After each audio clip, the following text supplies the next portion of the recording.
Now, Delta State Governor Ifeanyi Okowa inaugurated the newly appointees of his Executive Council at the Government House in Asaba. The appointees are Secretary to the State Government, Patrick Oka, Chief Economic Advisor, Kingsley, and 8 special advisors. But speaking at the event, Governor Ifeanyi Okowa says he expects every appointee to show commitment to their work for a better Delta. He will present a different kinds of challenge. But I have always been impressed by Oka's willingness to learn and ability to adjust quickly to situations.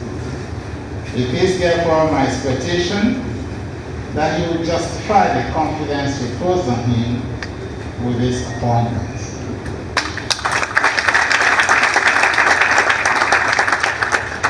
I must also pay glowing tributes to Dr. Kingsley, who is been appointed or reappointed as the Chief Economic Advisor.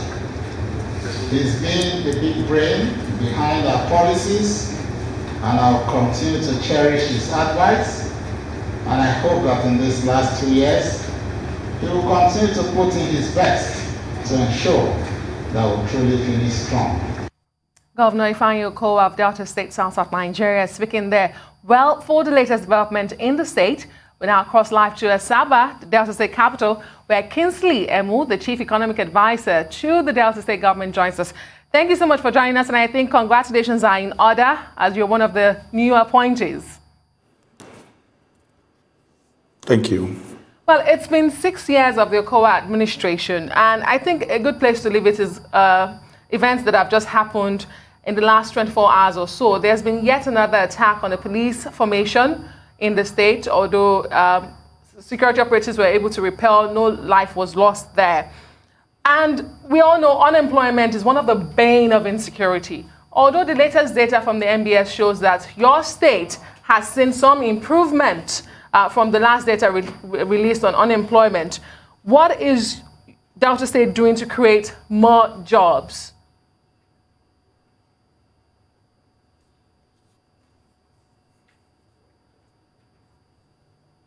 Mr. Emu, can you hear me? Should I repeat the question? Yes, I can hear you now. Okay, go ahead. Go ahead if you had my question. Yes, please do. Okay, so I was basically asking you about the relationship between insecurity and unemployment. As the Chief Economic Advisor to the government, what is the plan to create more jobs for Deltans? That's a very big challenge, but we have been able to wade through that entire course. What we have tried to do, what we have tried to do over time is to ensure that most of the villages that have all turned urban now as a result of major infrastructures, that people are working in very secured areas. Where you probably have a lot of challenges will be in the area of farming, rural subsistence farming. But we've also ventured into commercial farming. As I speak to you, well over 34,000 hectares of oil palm plantation. It's a deal that has just been almost closed with the Central Bank of Nigeria. That's about 45 billion guarantee that the state is going to come up with.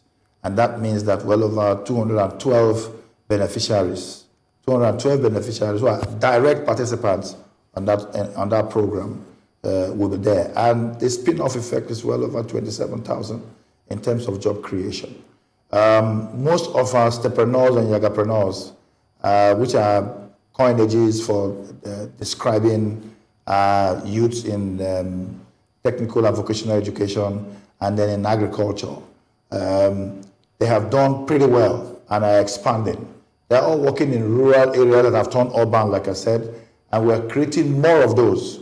We've also expanded the MDAs who are directly involved in the expansion of job creation, especially through skill acquisition and empowerment in the entire rural areas. For instance, the youth development is focused on 80%, 90% of the focus is in wards, in the 270 wards that make up Delta State, and they are working in those areas.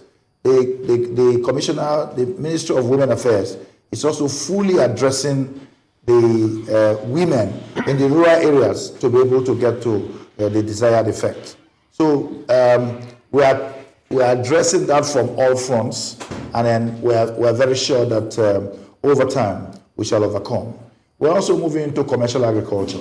We are working with Northworthy, agro-allied industries. So much is being done to ensure that most of our people who hitherto will have been forests that have been used as hideouts for herdsmen and vandals have been converted for commercial use. And the communities are getting aware and doing enough sufficient donations to ensure that we turn the bend. So we are, as a matter of fact, doing all of those. I tell you what, this government has awarded well over 799 road projects. It has also, and that has implication for 1,577.8 kilometers length of road and 908.8 kilometers length of drains. We have, over the period, started work on 21 bridges. 6 have been completed. And then we have, in the last 6 years, directly empowered over 100,000, created jobs for over 100,000 people directly, and 10,000 of them are entrepreneurs. And over 1 million of Deltans have also been empowered through the interventions in the various areas of road infrastructure, school infrastructure, and all the numerous infrastructures. We're also creating very many centers today. We're creating leisure parks. We're creating programs that will engage the youth in every facet of life that we have. We have 19 technical colleges that are in the works. As we speak to you, 9 of them are under construction, and then six have been in existence for some time. So with 19 technical colleges coming on stream to join, in addition to the 6 technical colleges, you will agree with me that we are creating enough sufficient jobs for the youth. So in subsistence agriculture, some will suffer. I tell you, for instance, in 2018, our GDP on agriculture dipped to 9.4%. But in 2019, it surged back to 13%. In 2018, it was as a result of herdsmen challenges,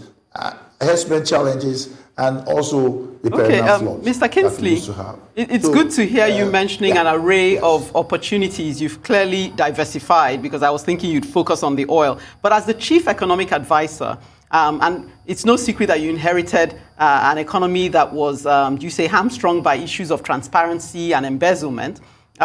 What have you done to inject more transparency in the system? And in terms of the fact that you've also inherited a dwindling economy on the back of oil doing a nosedive, what have you done to inject some stimulus? I know you mentioned some of those things just now, but you can maybe elaborate some more. Fiscal discipline is the very first and at the hub or heart of whatever we're doing. We have streamlined the processes. We have brought in a lot of transparency into the system. Our collection processes, our tax administration have been significantly improved. I can tell you, we have gone past the area where you have too many MDAs chasing just a business center for tax collections. We have them properly detailed with respect to all the items that are involved as they concern those business centers. And they are sent to them, and they pay in bits and pieces. Business people can now work out their cash flow, or align their cash flow to the payment of taxes. In terms of collections, well, for IGR, we're clearly very well structured. Because unless you bring in those levels of transparency and accountability, you can't even have it. Anybody who is working in Delta State today, in the public sector, will tell you, well, they describe it as stinginess, but it's prudence. Who that is prudence? Our budget has year on year been low compared to when we were in surplus, and yet there's devaluation. But we're having larger, better mileage with those budgets. The World Bank will always tell you that in terms of fiscal responsibility, Delta State is out there in space. Our budget has been that of a budget of discipline, and we adhere very strictly to our budget processes and procedures. And that's at the very hard core of it. And all other institutions, whether aligned, independent, have also keyed in to this policy of transparency, prudence, and because we are one government and we are working towards the achievement. We need every resource that we have today, especially to drive our youth in particular. And then we are not going to go back on it. And we are very confident that we'll achieve our objective. Yes. All right. And what do you have to say to those who are skeptical about the Worry Development Agency? And they ask, isn't it creating another bureaucracy just to address urban development? And what has been the success of that agency? Has the objective been met, the Worry Development Agency? Yes, it is not a bureaucracy. In fact, we want to free up ourselves from the pangs of bureaucracy and brands of bureaucracy that we see in the public and civil service today. What we have tried to do is to create entrepreneurship in bureaucracy. Entrepreneurship means that you bring in people who can exercise their discretions and initiative to achieve results. Budget implementation, program implementation is the biggest challenge that we have in this environment. You can create all the policies you can think of, but if you cannot create a framework through which or upon which, or a vehicle upon which implementation will be carried out, you'll be bogged down by the traditional bureaucracies. What you see in Worry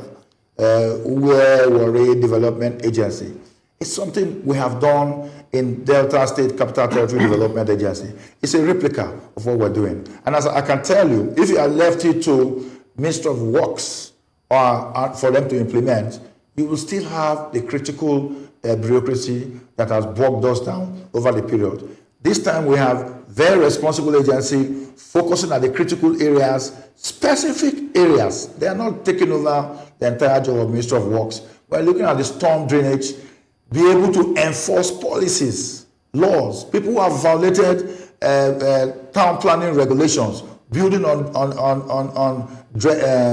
water lines, drainage lines, flood lines, have been relocated. And it takes extra guts, not bureaucratic guts, to get them out of the way. I can tell you that they have done so far in excess of 41 kilometers of drains in that environment on just about 13 kilometers of roads.